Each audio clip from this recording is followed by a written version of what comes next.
Hi, this is गुलाब। आज हम class 11 physics का चैप्टर नंबर 4 करने जा रहा है। इससे पहले हमने चैप्टर 2 और चैप्टर 3 ऑलरेडी बताया हूँ। तो चैप्टर 4 के अंदर हम क्या स्टडी करेंगे? मोशन इन ए प्लेन, यानी कि 2 डायमेंशनल मोशन के बारे में हमने स्टडी करना है। इस चैप्टर के अंदर जो ओवरव्यू है, जो सिलेबस है, जो हेडलाइंस है, वो इस प्रकार है। सबसे पहले हमें 2D का इंट्रोडक्शन देखेंगे। इन 2 डायमेंशनल मोशन यानी कि मोशन इन प्लेन को स्टडी करने के लिए हमारे पास वेक्टर के बारे में जानकारी होना जरूरी होता है, इसलिए वेक्टर का स्टडी करेंगे। फिर मोशन इन प्लेन के अंदर जैसे हमें motion in straight line study किया था चैप्टर नंबर 3, जिन्होंने चैप्टर नंबर 3 नहीं देखा वो चैप्टर नंबर 3 में जाके देखेंगे। इन सारे टर्म्स चैप्टर नंबर 3 में भी हमने स्टडी किया, लेकिन डिफरेंस क्या है? वो हम किया था स्ट्रेट लाइन के ऊपर, अभी हम पढ़ेंगे क्या? 2 डायमेंशनल, यानी कि मोशन इन प्लेन के अंडर में डिस्प्लेसमेंट, वेलोसिटी, एक्सेलरेशन। उसके बाद मोशन इन 2 डायमेंशन का 2 प्रोजेक्टाइल मोशन और यूनिफॉर्म सर्कुलर मोशन के बारे में स्टडी करेंगे। और रिलेटिव मोशन में हमने स्ट्रेट लाइन में भी रिलेटिव मोशन यानी कि मोशन इन वन डायमेंशनल में भी रिलेटिव मोशन के बारे में बताया हूं। अभी हम स्टडी करेंगे relative motion with respect to 2 dimension. इसमें हम रेन अम्ब्रेला और रिवर बेड प्रॉब्लम का स्टडी करेंगे। ठीक है, ओके। तो देखते हैं फिर 1 डायमेंशन और 2 डायमेंशन में क्या डिफरेंस है। अगर किसी भी मोशन को डेराइव करने के लिए, किसी भी मोशन को एक्सप्रेस करने के लिए अगर सिर्फ एक ही डायरेक्शन की जरूरी पड़ता है, जैसे मैं अगर चल रहा हूं या अगर कोई व्हीकल्स यहाँ से स्टार्ट होके चल रहा है, स्ट्रेट लाइन चल रहा है या किसी प्रकार चल रहा है, तो इसका मोशन को हमें एक्सप्रेस करने के लिए या तो एक्स एक्सिस का जरूरी होगा या तो वाई एक्सिस का जरूरी होगा। इस केस में हमें क्या है? एक्स एक्सिस का। तो ये किस तरफ जा सकता है? या तो राइट की तरफ जाएगा या लेफ्ट की तरफ। तो राइट की तरफ से हम पॉजिटिव से डिनोट करते हैं और लेफ्ट की तरफ जब मूव करते हैं नेगेटिव से डिनोट करते हैं। उसी प्रकार फ्री फॉल, यानी कि कोई भी चीजों को मैं ऊपर से अगर छोड़ देता हूं तो कौन सा डायरेक्शन में जा रहा है? वर्टिकल डायरेक्शन में। या तो आप, अगर मैं आपकी तरफ 90 डिग्री एंगल में आपकी तरफ फेंकता हूं इस प्रकार, तो ऊपर की तरफ जाएगा, अगर छोड़ देंगे तो नीचे की तरफ जाएंगे। तो जितना भी मोशन है अगर ऊपर की तरफ जा रहा है उससे पॉजिटिव से डिनोट करते हैं, नीचे की तरफ नेगेटिव से। यानी कि हमें सिर्फ एक स्ट्रेट लाइन की, यानी कि सिंगल एक कोऑर्डिनेट से हम इसको एक्सप्रेस कर सकते हैं। उस प्रकार मोशन को बोलता है मोशन इन स्ट्रेट लाइन या मोशन इन वन डायमेंशनल। लेकिन इन आर केस हमें मोशन इन प्लेन यानी 2 डायमेंशनल कर रहा है। फॉर एग्जांपल, अगर किसी ने एक बॉल को किक किया, यानी कि कोई एक फुटबॉल है, किक किया है, तो इस बॉल का पाथ कैसे होगा? ये बॉल इस प्रकार जाके ऐसा करके गिरेंगे। इस बॉल का अगर किसी पोजीशन को मुझे एक्सप्रेस करना है तो 2 कोऑर्डिनेट का जरूरी होगा, यानी कि एक्स एक्सिस और वाई एक्सिस का। ठीक है, ये कि ए एक्स डायरेक्शन में कितना दूरी गया, अगर इस पोजीशन की बात करो, किसी भी एक टाइम का पोजीशन, इस टाइम का अगर पोजीशन की बात करूं तो कुछ एक्स डायरेक्शन में गया हुआ है और कुछ वाई डायरेक्शन में गया है। यानी कि इसको हमें शो करने के लिए एक्स और वाई दोनों कोऑर्डिनेट का जरूरी होता है। इस प्रकार मोशन को बोलता है मोशन इन 2 डायमेंशन। क्लियर हो गया? तो हमें इस थ्रू आउट द चैप्टर में हमें स्टडी करेंगे मोशन इन 2 डायमेंशन। इस मोशन इन 2 डायमेंशन सिर्फ एक्स वाई है, इसलिए एक्स वाई को एक प्लेन भी बोला जाता है। एक सिंगल प्लेन में, अगर 3 डायमेंशनल होता तो प्लेन नहीं होता, सिंगल प्लेन में नहीं होता। ठीक है, तो यानी कि हम सिंगल एक प्लेन में कर रहा है, इसलिए मोशन इन ए प्लेन या मोशन इन 2 डायमेंशन बोला जाता है। क्लियर? इनको एक्सप्रेस करने के लिए हमने एक वेक्टर के बारे में पढ़ना जरूरी होता है, इसलिए हमें नेक्स्ट जो टॉपिक स्टडी करेंगे वो क्या है?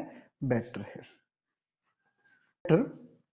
वेक्टर जानने से पहले हमें फिजिकल क्वांटिटी के बारे में पता होना है। फिजिकल क्वांटिटी किसको बोलते हैं? चैप्टर 2 में हमने स्टडी किया है। यानी कि चैप्टर 2 क्या था, unit and measurement. Unit and measurement में हमने फिजिकल क्वांटिटी को स्टडी किया कि फिजिकल क्वांटिटी वो क्वांटिटी होता है जिसको हम मेजर कर सकते। फॉर एग्जांपल लेंथ हो गया, मास हो गया, वेट हो गया, ये सारी चीज क्या है, फिजिकल क्वांटिटी। तो फिजिकल क्वांटिटी में हमारे पास एक न्यूमेरिकल वैल्यू रहेंगे, जैसे एग्जांपल के लिए लेंथ है। अगर मैं लेंथ का एक्सप्रेस करना चाहता हूँ तो लेंथ क्या होगा, 2 मीटर। एक न्यूमेरिकल वैल्यू है और एक यूनिट है, ये दोनों से कॉम्बिनेशन से आप फिजिकल क्वांटिटी बना सकते हैं। जिसकी सिर्फ मैग्नीट्यूड होता है उसको बोलते हैं स्केलर क्वांटिटी, और जिसकी मैग्नीट्यूड और डायरेक्शन रहता है उसको बोलता है वेक्टर क्वांटिटी। यानी कि हमें इस चैप्टर में क्या फोकस करेंगे, वेक्टर के बारे में जिसका मैग्नीट्यूड भी रहेगा और डायरेक्शन भी रहेंगे। फॉर एग्जांपल हमने स्टडी किया था वेलोसिटी। वेलोसिटी वेलोसिटी का क्या डेफिनेशन था, डिस्प्लेसमेंट डिवाइडेड बाय टाइम, उसको हम वेलोसिटी बोलते हैं। तो इसको अगर मैं एक्सप्रेस करना चाहता हूँ तो अगर किसी का वेलोसिटी 2 मीटर पर सेकेंड किस तरफ है, नॉर्थ की तरफ, टुवर्ड्स द नॉर्थ, यानी कि ये इतना सा पोर्शन हमें क्या मिल गया, मैग्नीट्यूड मिल गया, और ये जो दिखा रहा है ये डायरेक्शन मिल गया। तो मैग्नीट्यूड और डायरेक्शन को एक साथ हम क्या बोलते हैं, वेक्टर बोलते हैं। ठीक है, तो स्केलर से वेक्टर थोड़ा सा डिफरेंस है, इसका एडिशन भी है, इसका सब्ट्रैक्शन है, आगे जाके हर चीज पढ़ेंगे, मल्टीप्लीकेशन है।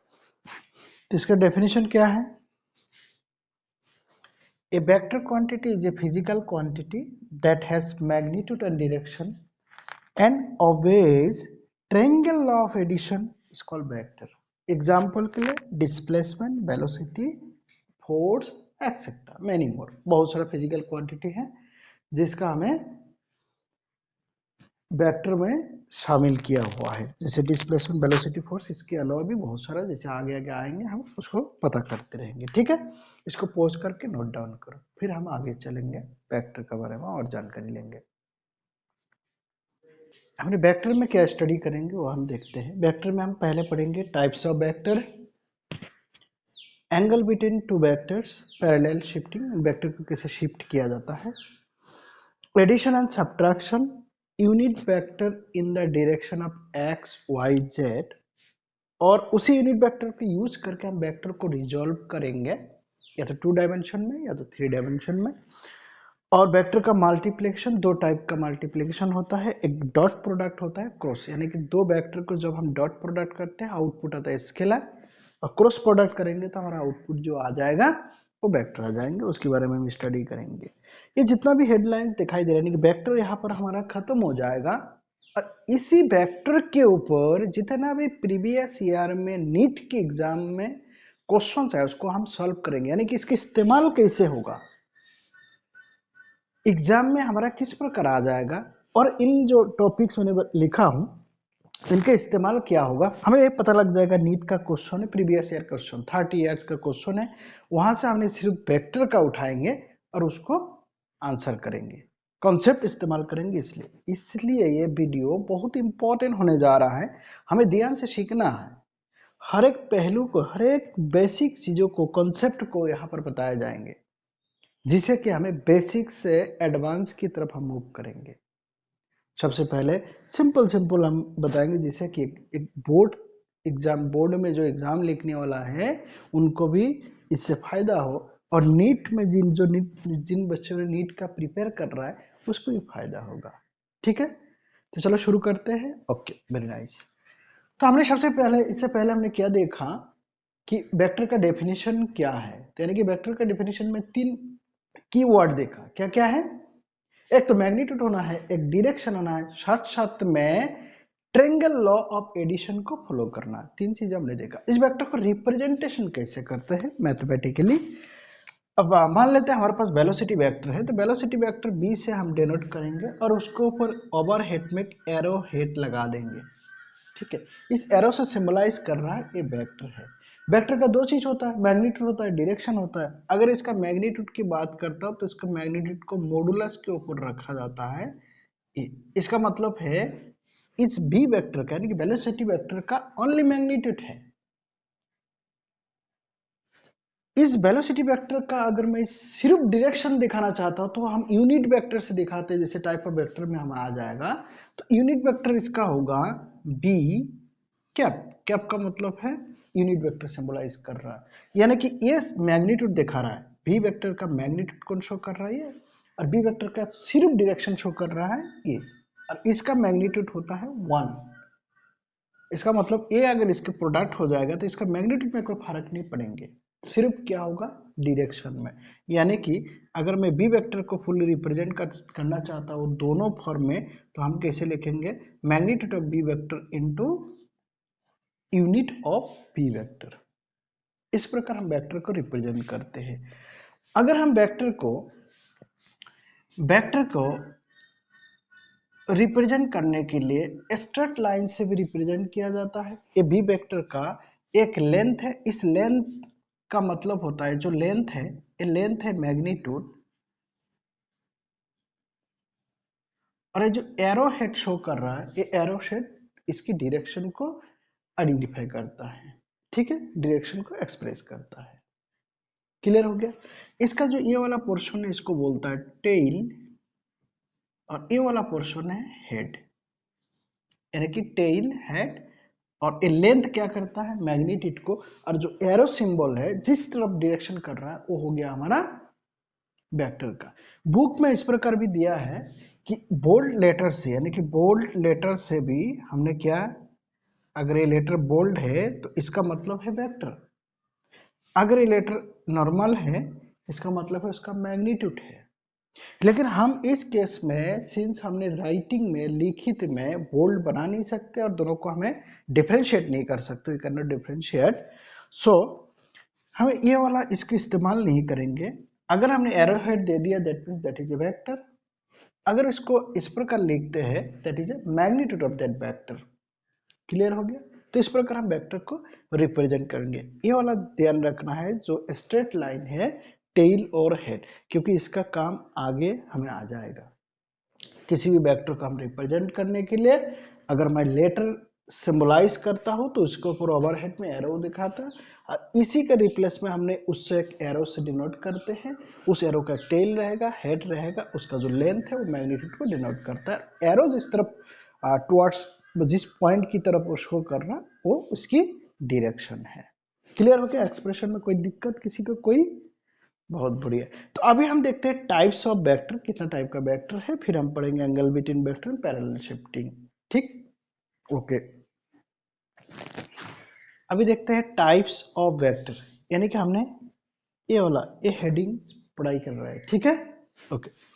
टाइप्स ऑफ वेक्टर में सबसे पहले आता है नल वेक्टर। नल वेक्टर वो वेक्टर होता है जिस वेक्टर का कोई मैग्नीट्यूड नहीं है, यानी कि मैग्नीट्यूड कितना है, 0 है, डायरेक्शन नॉट डिफाइंड, यानी कि हमारे पास ये वेक्टर है, इस वेक्टर को निकाल के बिल्कुल यहाँ पर लाया, पॉइंट पे लाया, छोटा कर दिया, तो उस वेक्टर को हम क्या बोलेंगे, जिसका मैग्नीट्यूड क्या है, 0 है। अगर मैग्नीट्यूड 0 है, किस तरफ जा रहा है हमें पता नहीं, इसलिए इसका डायरेक्शन नॉट डिफाइन है, और इसको जो डेनोट करते हैं वो 0, उसके ऊपर एरो हेड लगा के। क्लियर हो गया। ये भी एक वेक्टर है, this is also a vector, इसका सिग्निफिकेंट हम बाद में बताएंगे। इक्वल वेक्टर, इक्वल वेक्टर कौन सा वेक्टर को बोलता है, तब इक्वल होगा दो वेक्टर जब दोनों वेक्टर का मैग्नीट्यूड और डायरेक्शन बिल्कुल डिट्टो है, सेम है, बिल्कुल सेम है, ठीक है। यानी कि अगर मैं ए बी वेक्टर को सी डी वेक्टर के ऊपर रख दूं, एग्जैक्ट उसके ऊपर आ जाएगा, उसी के लेंथ और डायरेक्शन बिल्कुल सेम है, ओके। उसके बाद आता है पैरेलल वेक्टर। पैरेलल वेक्टर क्या होता है, दो वेक्टर अगर सेम डायरेक्शन में जा रहा है, आपस में पैरेलल है, तो उसको पैरेलल वेक्टर बोलेंगे। इस पैरेलल वेक्टर को कोलिनियर वेक्टर भी बोला जाता है। कोलिनियर वेक्टर का मतलब होता है, अगर ये मेरा वेक्टर है और ये मेरा वेक्टर है, ये वेक्टर है, दोनों वेक्टर क्या है, पैरेलल है। अगर दोनों वेक्टर सेम डायरेक्शन में एक ही लाइन ऑफ एक्शन अगर सेम है तो उसको बोलता है कोलिनियर वेक्टर, ठीक है। उसके बाद आता है anti parallel vector. Anti parallel vector का मतलब है दोनों का डायरेक्शन ऑपोजिट है, यानी कि एंगल बिटवीन वेक्टर कितना है 180 डिग्री है। अभी इन दोनों का बीच में पैरेलल है तो दोनों का बीच में एंगल कितना है 0 डिग्री है। जैसे मैं इसको 180 डिग्री टर्न कर देता हूँ तो दोनों का बीच में एंगल कितना आएगा 180 डिग्री। इसको बोलता है एंटी पैरेलल वेक्टर। ठीक है, ओके। उसके बाद आता है ऑर्थोगोनल वेक्टर। ऑर्थोगोनल वेक्टर मतलब दोनों वेक्टर के बीच का जो एंगल है वो 90 डिग्री है। म्यूचुअली परपेंडिकुलर वेक्टर को हम ऑर्थोगोनल वेक्टर बोलते हैं। नॉन कोलिनियर वेक्टर इसका मतलब इस दोनों का बीच में कुछ ना कुछ एंगल है। अगर एंगल नहीं होता 0 डिग्री होता तो इसको हम क्या बोलते हैं पैरेलल वेक्टर। अगर 180 डिग्री एंटी पैरेलल, कुछ ना कुछ एंगल है। और ये एंगल, ये जो एंगल होता है ये एंगल 0 से लेकर 180 के बीच में होता है। ठीक है, कितना होता है 0 से लेकर 180। अगर यही एंगल हमारा 90 डिग्री होता है तो दोनों को क्या बोलते हैं ऑर्थोगोनल। ये हमने देखा ऑर्थोगोनल। तो नॉन कोलिनियर वेक्टर का मतलब है कुछ एंगल इनके बीच में है। इसके अलावा भी कुछ और है लेकिन इस चैप्टर में हमारा इतना, ये अगर टाइप ऑफ वेक्टर हमें पता है तो हम आसानी से इस चैप्टर को, इतना ही हमारा सिलेबस में है। ठीक, तो नेक्स्ट टॉपिक हम चलेंगे एंगल बिटवीन वेक्टर, उसके बाद वेक्टर का पैरेलल शिफ्टिंग। तो एंगल बिटवीन वेक्टर हम देखते हैं। तो अभी हम देखते हैं angle between vector and parallel shifting. सबसे पहले हम देखेंगे पैरेलल शिफ्टिंग। अगर किसी वेक्टर की, if we displace a vector parallel to itself then it remain unchanged. यानी कि अगर इस वेक्टर को इसकी पैरेलल में, इसका पैरेलल का मतलब क्या है, इस वेक्टर को मैं इस तरफ शिफ्ट कर सकता हूं। ठीक है, ये शिफ्ट कर दिया मैंने। इसमें ध्यान देने वाली बात है ये जो लेंथ है, ये जो लेंथ है और इसका जो लेंथ है सेम होना चाहिए। और इसका जो डायरेक्शन है, इसका डायरेक्शन, इस दोनों का बीच का जो एंगल है वो कितना होना चाहिए 0 डिग्री। सेम इसको शिफ्ट करके मैं और आगे ले जा सकता हूँ, यानी कि यहाँ ले जा सकता हूँ। ठीक, सॉरी इस तरफ नहीं आएगा, ये आगे ले जा सकता हूँ। इसका लेंथ को चेंज, लेंथ नहीं चेंज होना, इसको शिफ्ट करके और थोड़ा इस तरफ ले आ सकता हूँ। मतलब कोई भी इस बोर्ड के अंदर मैं कोई भी ले जा सकता हूँ। सिर्फ एक कंडीशन क्या है, इसका मैग्नीट्यूड और डायरेक्शन चेंज नहीं होना है। यानी कि the length of the arrow and the direction should be remain unchanged. We can not, अगर मैं ये लेंथ इतना ही रखूं और इस तरफ दे दूं, इसको पैरेलल शिफ्टिंग नहीं है, we can not do so. ठीक है, तो ध्यान देने वाली बात है, इसको बहुत इंपॉर्टेंट है। ये हमें आगे जाके हर चीजों में एडिशन सब्ट्रैक्शन या आगे जो भी स्टडी करेंगे, ये पैरेलल शिफ्टिंग का बहुत ही इसका अहम रोल है, इसलिए उसको ध्यान रखना। अभी हम देखते हैं कि एंगल बिटवीन टू वेक्टर, दो वेक्टर के बीच में एंगल कैसे निर्धारित किया जाता है, किसको हम मानते हैं, देखते हैं। अगर मेरे पास एक ए है और दूसरा मेरे पास सी डी है, ये दो वेक्टर है, तो दोनों का बीच के एंगल कैसा है, कौन सा वाला एंगल है। मैं इसको पैरेलल शिफ्टिंग करके इसका टेल में लगा सकता हूं। तो मैं शिफ्टिंग कर दिया, शिफ्टिंग करके यहाँ लाया और इसको थोड़ा सा आगे शिफ्टिंग करके ए, यानी कि इस दोनों पैरेलल होना चाहिए, कर दिया। तो इसके बीच में हमें एंगल मिल रहा है। ये एंगल एग्जाम्पल के लिए मान लेते 120 डिग्री। तो क्या ये एंगल इस सी डी और ए बी, यानी कि दो वेक्टर, मैं इसको वेक्टर सिंबल से दिखा देता हूँ, ये वेक्टर और इसको हम मान लेते हैं बी वेक्टर है। ठीक है, इस प्रकार मेरे पास दो वेक्टर है, वेक्टर ए और बी, इस दोनों का बीच में एंगल है। क्योंकि ये क्या है, पैरेलल नहीं है, एंटी पैरेलल और पैरेलल नहीं है, नॉन कोलिनियर वेक्टर, अभी थोड़ी देर पहले हमने पढ़ा। तो इसको अगर मैं पैरेलल शिफ्टिंग करके इसकी टेल के ऊपर लाऊं, क्योंकि पैरेलल शिफ्टिंग कैसे होगा, जस्ट इसकी शिफ्ट करके फिर इस तरफ पैरेलल शिफ्टिंग करेंगे, तो ये वेक्टर किस प्रकार होगा, ये पैरेलल शिफ्टिंग, यानी कि ये वेक्टर हो जाएंगे, ये वेक्टर ए है। तो ए और बी का बीच में अगर एंगल 120 है, क्या इसको एंगल बिटवीन वेक्टर मानेंगे, बिल्कुल नहीं मानेंगे। एंगल बिटवीन वेक्टर तभी होगा या तो टेल टू टेल या तो हेड के हेड, यानी कि टेल टू टेल के बीच में जो एंगल है उसको बोला जाता है एंगल बिटवीन वेक्टर। और एंगल बिटवीन वेक्टर अगर मैं थीटा से डिनोट करूं तो थीटा का वैल्यू 0 से लेके 180 डिग्री का बीच में होगा, या 0 180 डिग्री या इसका बीच में, यानी कि 0 से, या तो 0 से इक्वल हो सकता है या उससे ग्रेटर हो सकता है, या तो 180 डिग्री हो सकता है या लेस देन। ये है इसका कंडीशन। ठीक है, तो इस केस में एंगल कितना होगा, तो हमें टेल टू टेल मिलाना है, तो इसको पैरेलल शिफ्टिंग करके मुझे कहाँ लाना है, इधर लाना है। ठीक है, तो जो एंगल मिलेगा ये एंगल हमारा क्या होगा, एंगल बिटवीन वेक्टर। तो अभी के लिए ये हमने शिफ्टिंग कर दिया था, ये कितना है 120। अगर मैं इस वेक्टर को मैं शिफ्टिंग करके यहाँ लाऊं ये वेक्टर को, तो ये एंगल कितना होगा, टोटल एंगल कितना है 180 डिग्री है, स्ट्रेट लाइन का एंगल है। तो 180 डिग्री माइनस 120, तो हमारे पास कितना मिलेगा 60, यानी कि इस केस में एंगल बिटवीन वेक्टर बी और वेक्टर ए, अगर इस वेक्टर को मैं यहाँ पर लगा दूं तो ये एंगल कितना होगा 60 डिग्री, ना कि 120 डिग्री। क्लियर हो गया। तो जब भी हम एंगल बिटवीन वेक्टर की बात करेंगे तो हमें हमेशा कंसेप्ट क्लियर होना है कि मुझे टेल टू टेल के बीच में या हेड टू हेड के बीच का जो एंगल है उसी को निकालना है, ना कि टेल हेड का बीच में। तो पैरेलल शिफ्टिंग हमें उसी प्रकार करना है। ये आगे जाके हमें जब एडिशन पढ़ेंगे, पैरेललोग्राम लॉ है, ट्रायंगल लॉ है, उस दोनों में हमें कंफ्यूज करेगा। कभी हम हेड के साथ टेल लगा देंगे और कभी टेल टू टेल लगा देंगे, तो दोनों में एंगल अलग अलग है। उन चीजों को हमें माइंड में रखना होगा। क्लियर हो गया। तो हमें टाइप्स ऑफ वेक्टर स्टडी किया, एंगल बिटवीन हो गया, पैरेलल शिफ्टिंग। अभी हम देखेंगे combination of vector, that is addition and subtraction of vector. अभी हम देखते हैं, इनको नोट डाउन कर लो।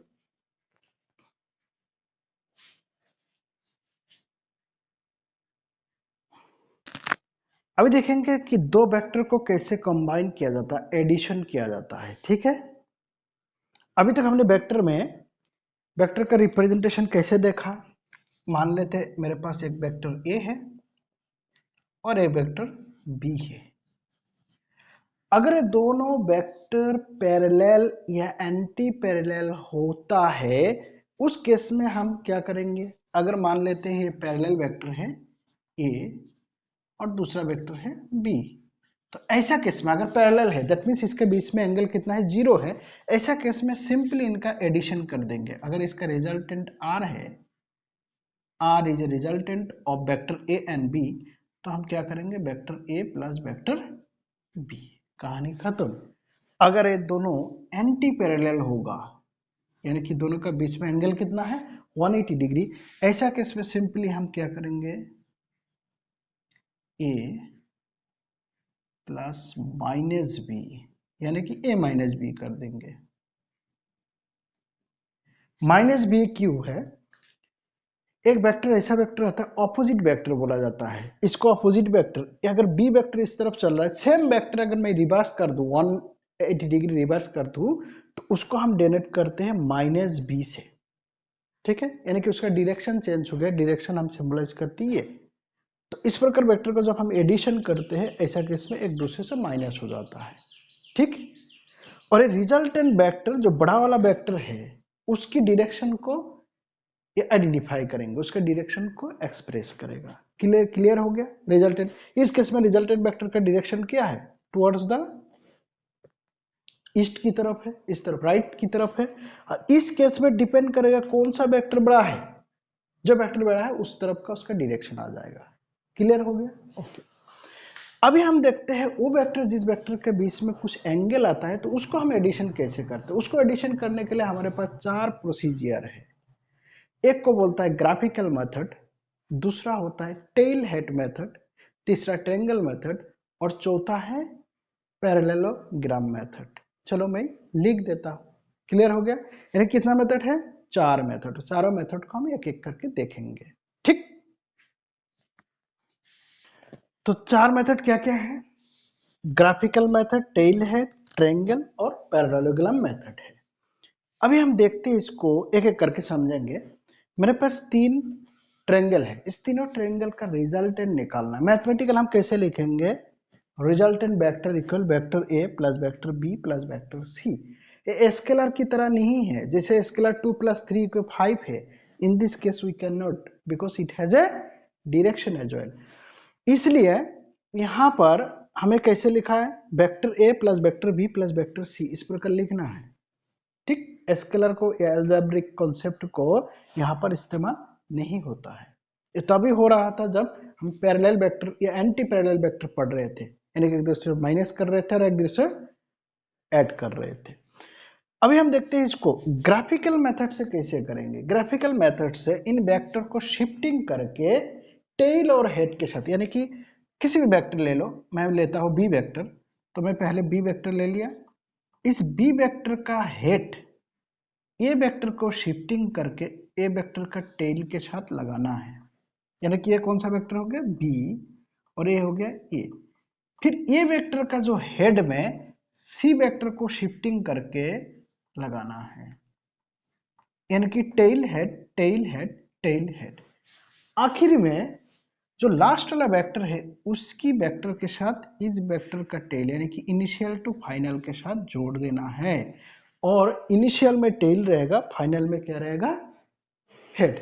तो ये जो वेक्टर बनेगा इस वेक्टर होगा रिजल्टेंट वेक्टर।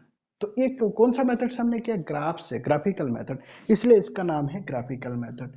फिर इसमें एक चीजों का और इस्तेमाल किया, क्या है टेल हेड, यानी कि tell head tail head tail head head tell, last में जो रिजल्टेंट मिलेगा वो कहां से हेड टेल है, ये याद रखना है। Tail head tail head tail head, last में जाके बोलना है head tail, that is called resultant.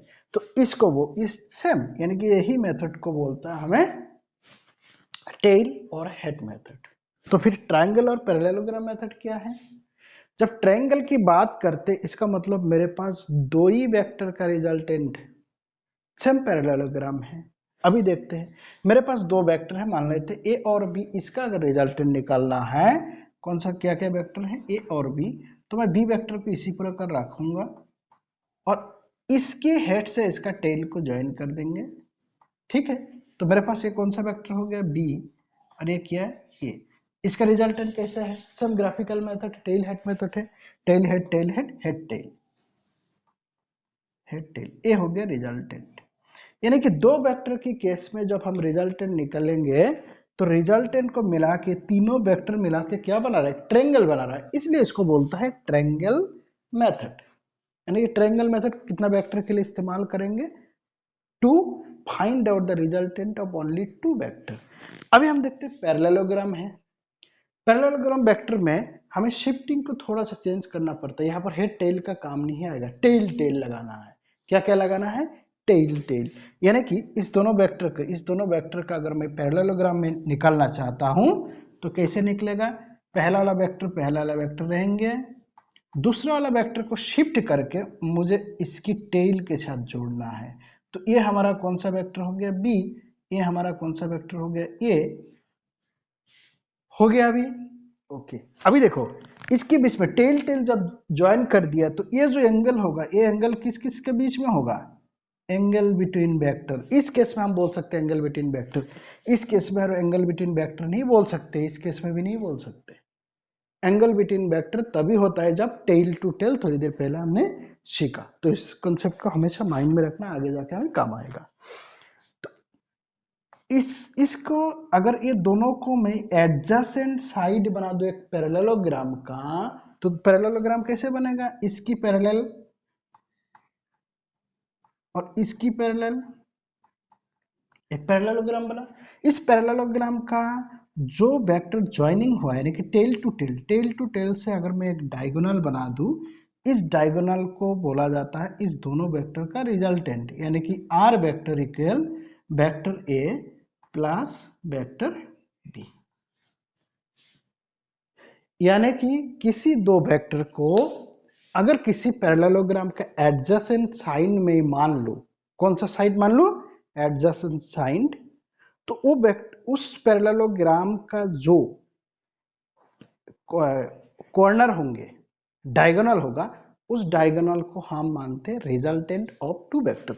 ये दोनों में देखो फर्क क्या है, ये आर और ये आर बिल्कुल सेम है, सेम वेक्टर है। ठीक है, कैसे वेक्टर है, सेम वेक्टर। तो ये दोनों को इसलिए इक्विवेलेंट माना जाता है, यानी कि ट्रायंगल लॉ और पैरेललोग्राम लॉ आर इक्विवेलेंट। इस वेक्टर का अगर उठा के मैं इसके ऊपर रख दूं, बिल्कुल डिट्टो है। क्यों डिट्टो है? इसको अगर मैं शिफ्ट करके यहाँ रख देता हूं तो ये ट्रायंगल लॉ बन जाएगा। तो पैरेललोग्राम और ट्रायंगल लॉ में कोई फर्क नहीं। इसको मैं अगर यहाँ लगा देता हूं तो ये मेरा क्या क्या बन जाएगा? Parallelogram. Hence the triangle law and parallelogram law are equivalent. तो ये हमने जाना चारों मेथड एडिशन का। तो अभी हम देखेंगे सब्ट्रैक्शन। सब्ट्रैक्शन कुछ नहीं है, सब्ट्रैक्शन भी एडिशन ही है। क्या है? अगर मैं ए और बी को मैं सब्ट्रैक्ट करना चाहता हूं तो बी को मैंने क्या है, इसका एंटी पैरेलल यानी कि इसका ऑपोजिट वेक्टर बनाऊंगा। कैसे बनाऊंगा? मान लेते इससे इसको हमें सब्ट्रैक्ट करना है, ठीक है। इस केस में तो इसका ऑपोजिट कैसे आएगा? इस तरफ आ जाएगा, इस तरफ। अब इसको शिफ्ट करके मैं यहां ले आऊंगा, यहां लाके जो वेक्टर बनेगा वो वेक्टर। अभी हम देखते हैं नेगेटिव वेक्टर कैसे बनता है।